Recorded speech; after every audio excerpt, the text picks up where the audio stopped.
രാജ്യ ആവശ്യത്തിൽ പാർട്ടിക്കുള്ളിൽ തന്നെ നേതാക്കൾ പരസ്യമായി തന്നെ പ്രതികരണം നടത്തിയിരുന്നു. ഞാൻ പാർട്ടിയുടെ മുതിർന്ന നേതാക്കന്മാരുമായി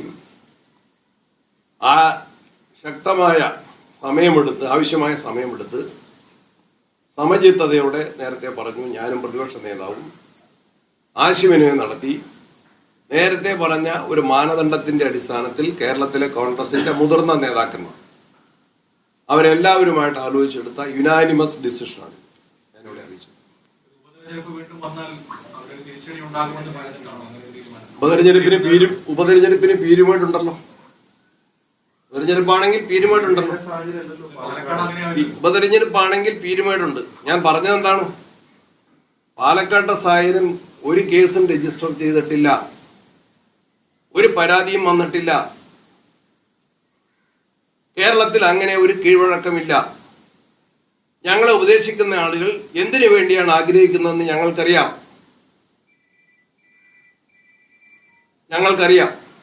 അതിന്റെ ഡീറ്റെയിൽസിലേക്ക് ഞങ്ങളെ കൊണ്ട് പറയിക്കരുത്. പേര് വെച്ച് പറയാൻ ഞാൻ ആഗ്രഹിക്കുന്നില്ല. രാജ്യം ഭരിക്കുന്ന പാർട്ടിക്കും കേരളം ഭരിക്കുന്ന പാർട്ടിക്കും രണ്ട് സ്ഥലത്തും പ്രതിപക്ഷത്ത് നിൽക്കുന്ന കോൺഗ്രസ് പാർട്ടിയോട് അത് ഉപദേശിക്കാനുള്ള യാതൊരു ധാർമ്മികതയുമില്ല.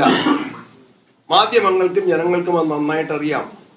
എങ്കിൽ പോലും കോൺഗ്രസ് പാർട്ടി നേരത്തെ പറഞ്ഞ കാരണങ്ങൾ കൊണ്ട് സ്ത്രീകളുടെ മാന്യതയും സുരക്ഷിതത്വവും അങ്ങേയറ്റം സംരക്ഷിക്കപ്പെടണമെന്ന വ്യക്തമായ നിലപാടുള്ള പാർട്ടി ആയതുകൊണ്ട് കോൺഗ്രസ് നേതൃത്വം ആവശ്യമായ ആലോചനകൾ നടത്തി തികഞ്ഞ അഭിപ്രായ ഐക്യത്തോടെ യുനാനിമസ് 100% ഐക്യത്തോടെയാണ് ഈ തീരുമാനം എടുത്തിട്ടുള്ളത്. അത് KPCC പ്രസിഡന്റ് അറിയിച്ചു. ഞാൻ പറഞ്ഞു കഴിഞ്ഞു. സസ്പെൻഷൻ പറഞ്ഞു. വേറെ എന്തെങ്കിലും കാര്യമുണ്ടോ?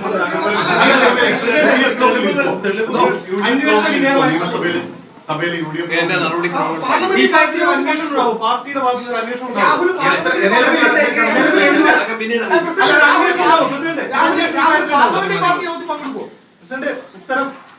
അന്വേഷണം ഉണ്ടാവും. പാർലമെന്ററി പാർട്ടിയിൽ അംഗമല്ലാത്ത ആളൊക്കെ എല്ലാരും ചായ കുടിച്ചിട്ട് പോകും.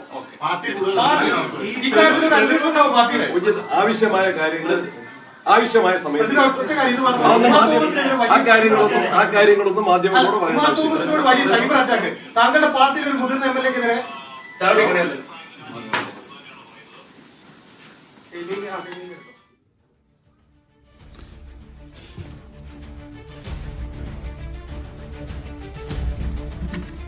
രാഹുൽ മാങ്കൂട്ടത്തിനെതിരെയുള്ള സംഘടനാ തീരുമാനം പ്രഖ്യാപിക്കുകയായിരുന്നു KPCC അധ്യക്ഷൻ സണ്ണി ജോസഫ്. അദ്ദേഹം പറഞ്ഞ അവസാനിച്ച ഉപതെരഞ്ഞെടുപ്പിനെ കോൺഗ്രസ് ഭയക്കുന്നില്ല. ഉപതെരഞ്ഞെടുപ്പിനെ ഭയക്കാനാണെങ്കിൽ പീരുമേട്ടിലും ഉപതെരഞ്ഞെടുപ്പ് ഉണ്ടാകാമല്ലോ എന്ന മറുചോദ്യമാണ് KPCC അധ്യക്ഷൻ ഉന്നയിക്കുന്നത്. KR സാജു വിവരങ്ങളുമായി ചേരുന്നു. സാജു, വളരെ ചുരുങ്ങിയ വാക്കുകളിൽ പറഞ്ഞ് അവസാനിപ്പിച്ചോ സണ്ണി ജോസഫ്? സണ്ണി ജോസഫിന്റെ വാർത്താ സമ്മേളനം നമ്മളെല്ലാം കണ്ടു. ആകെ KPCC നേതൃത്വം എടുത്ത തീരുമാനം സസ്പെൻഷൻ എന്ന തീരുമാനം വിവരിക്കുക മാത്രമാണ് ചെയ്തത്. അതിലേക്ക് എത്തിയ സാഹചര്യം ഉപതെരഞ്ഞെടുപ്പല്ല എന്ന വാദം അദ്ദേഹം മുന്നോട്ട് വെക്കുന്നു. മുമ്പ് ഇത്തരം ഒരു കീഴ്വഴക്കമില്ല. കേസിൽ പാലക്കാട്ടെ സംഭവത്തിൽ ഒരു കേസുമില്ല, പരാതിയില്ല. അതിനാൽ അങ്ങനെ ഒരാൾ രാജിവെച്ച കീഴ്വഴക്കവുമില്ല എന്ന് ചൂണ്ടിക്കാട്ടിക്കൊണ്ടാണ് ഈ നിലപാട് എന്നാണ് അദ്ദേഹം അവതരിപ്പിക്കാൻ ശ്രമിച്ചത്. കോൺഗ്രസിന് ഉപതെരഞ്ഞെടുപ്പ് ഭീതി ഉണ്ട് എന്ന വാർത്തകളെ അദ്ദേഹം അംഗീകരിക്കാനും തയ്യാറായിട്ടില്ല. അതായത് പരാതിയില്ല എന്ന ഒറ്റ കാരണത്താൽ മാത്രമാണ് MLA സ്ഥാനം രാജിവെക്കേണ്ടതില്ല എന്ന തീരുമാനത്തിലേക്ക് എത്തിയത് എന്ന് പറഞ്ഞു വെക്കുകയാണ് അദ്ദേഹം ചെയ്തത്. മറ്റൊരു കാര്യവും തീരുമാനത്തെ സ്വാധീനിച്ചിട്ടില്ല എന്നും മുതിർന്ന നേതാക്കളുമായി ആശയവിനിമയം നടത്തിയെടുത്ത തീരുമാനമാണ് എന്ന് പറഞ്ഞു വെക്കുകയാണ്. അതായത് സസ്പെൻഷൻ തീരുമാനം ഒരുമിച്ചെടുത്തതാണ്. പരാതിയെ ഗൗരവത്തോട് കണ്ടു. പക്ഷേ ആ പരാതി എന്നത് രേഖാമൂലമുള്ള പരാതിയായിട്ടില്ല, കേസില്ല തുടങ്ങിയ കാരണങ്ങളാൽ MLA സ്ഥാനം രാജിവെക്കണമെന്ന രാഷ്ട്രീയ എതിരാളികളുടെ ആവശ്യം ഇല്ലാത്തതാണ്. മാത്രമല്ല ഇത്തരം ആരോപണങ്ങൾ ഉണ്ടായവർ, കേസുണ്ടായവർ ഒന്നും മുമ്പ് രാജിവെച്ചിട്ടില്ല എന്ന കാര്യം അദ്ദേഹം സൂചിപ്പിക്കുന്നു. ഞാൻ ആരുടെയും പേര് പറയുന്നില്ല, എന്നെ കൊണ്ട് പറയിപ്പിക്കരുത് എന്ന കാര്യമാണ് പറഞ്ഞത്. അവസാനം ഈ പാർലമെന്ററി പാർട്ടിയുടെ ഭാഗമാണോ എന്നതടക്കമുള്ള നിരവധി ചോദ്യങ്ങളുണ്ട്. നിയമസഭയിൽ പാർട്ടി അംഗത്വത്തിൽ നിന്ന് പുറത്താക്കിയ ഒരാളെ നിയമസഭയിൽ എന്ത് സമീപനം സ്വീകരിക്കും എന്നതടക്കമുള്ള ചോദ്യങ്ങളുണ്ട്. ആ ചോദ്യങ്ങൾക്കൊന്നും വ്യക്തമായ ഉത്തരം സണ്ണി ജോസഫ് നൽകിയില്ല എന്നതും വളരെ പ്രധാനപ്പെട്ട കാര്യമാണ്.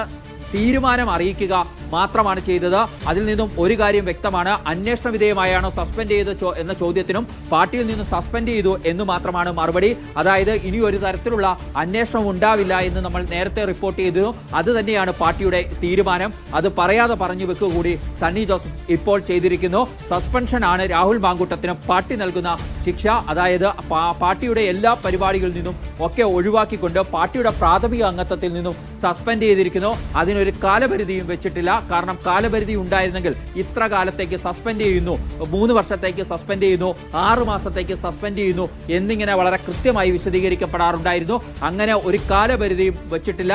നിയമസഭാ കക്ഷി അംഗത്വം ഉണ്ടാകില്ല എന്ന് അദ്ദേഹം നടന്നു പോകുന്ന വഴി പറയുന്നുണ്ടായിരുന്നു. പക്ഷേ അത് മാറ്റി നിർത്താൻ ഔദ്യോഗികമായി കത്ത് കൊടുക്കില്ല എന്നാണ് നമുക്ക് മനസ്സിലാക്കാൻ കഴിയുന്ന.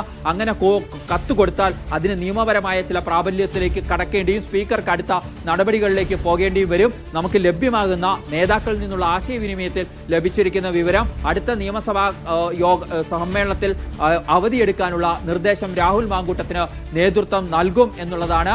രാജിവെച്ചത് ഒരു മാതൃകാപരമായ നടപടിയാണ് യൂത്ത് കോൺഗ്രസിൽ നിന്ന് എന്ന് യൂത്ത് കോൺഗ്രസിന്റെ അധ്യക്ഷ സ്ഥാനത്ത് നിന്ന് എന്ന നിലപാട് എടുക്കുകയാണ് ചെയ്തിരിക്കുന്നത്. അതായത് കടുത്ത നടപടി വേണം, രാഹുൽ മാങ്കൂട്ടത്തിന്റെ രാജി വേണം എന്ന മുതിർന്ന നേതാക്കളുടെ ആവശ്യം പിന്നീട് നടന്ന ചർച്ചകളിൽ അംഗീകരിക്കപ്പെട്ടില്ല.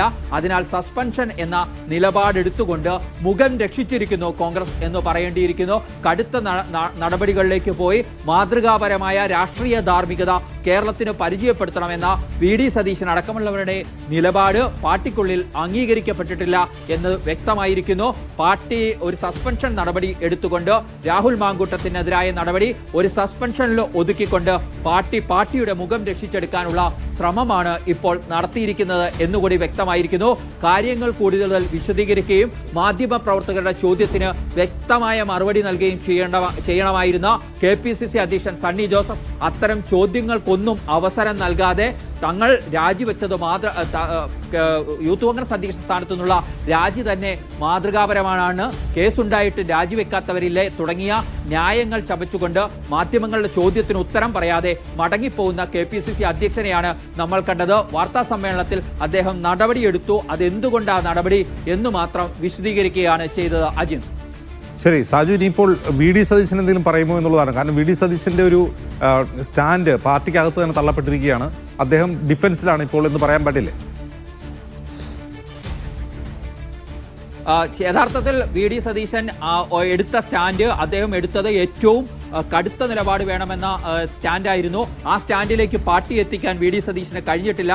പക്ഷേ ഈ സസ്പെൻഷൻ ഉണ്ടായതുപോലും വി.ഡി. സതീശന്റെ ആ നിലപാടിന്റെ ഫലമാണ് എന്ന് പറയേണ്ടിയിരിക്കുന്നു. അല്ലെങ്കിൽ യൂത്ത് കോൺഗ്രസ് അധ്യക്ഷ സ്ഥാനത്ത് നിന്ന് മാറ്റി നിർത്തിയതോടുകൂടി എല്ലാം അവസാനിച്ചു, ഇനി വിവാദങ്ങൾ ഇല്ല എന്ന നിലപാടായിരുന്നു നേതാക്കൾക്ക് ഉണ്ടായിരുന്നത്. പക്ഷേ അതിൽ നിന്നും കാര്യങ്ങൾ മാറ്റിയത് കുറെ കൂടി രാഷ്ട്രീയ ധാർമ്മികത ഉയർത്തിപ്പിടിക്കുന്ന സമീപനം രാഹുൽ മാങ്കൂട്ടത്തിന്റെ കാര്യത്തിൽ ഉണ്ടാവണമെന്ന ഉറച്ച നിലപാട് വി.ഡി. സതീശനെടുത്തു. അതിന് രമേശ് ചെന്നിത്തല അടക്കമുള്ള മുതിർന്ന നേതാക്കളുടെ പിന്തുണ ലഭിച്ചു.